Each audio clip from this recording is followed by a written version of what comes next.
Sanxenxo volverá a poñer en valor a súa vila coa celebración das xornadas Sanxenxo na Historia.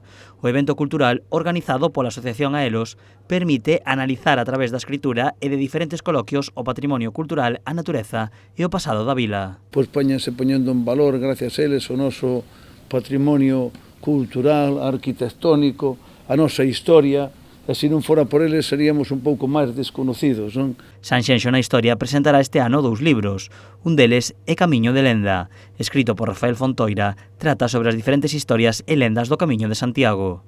De Alfonso X Sabio nas súas cantigas, que son a meirande parte delas do Camiño de Santiago, os milagres de Santa María, xa ocuparía un libro inteiro, escollín unhas cuantas, o sea, o 20% das lendas que tiña recollidas, para que se saiba que o Camiño de Santiago é un fenómeno cultural multifacético, non?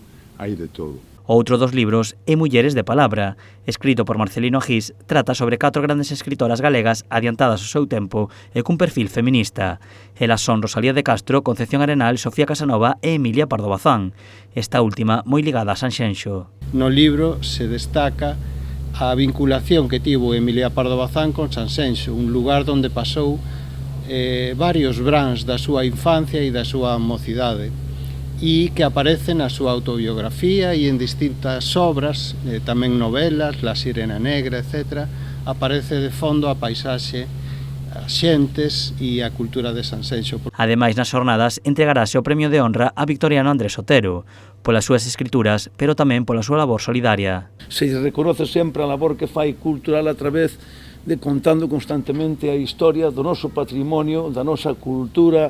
Bueno, en definitiva, a historia en sí de Sanxenxo non a conoce nadie mellor que el, persoas vivas, creo eu, que o propio Victoriano. Tamén tuvo outra faceta, ainda a ten, agora menos, porque xa está xubilado, pero sigue colaborando, de axuda pois, a moitas persoas deste municipio. Tantos coloquios que se celebrarán cada día como as presentacións dos libros terán lugar na Sala de Actos do Pazo da Cultura Emilia Pardo Bazán.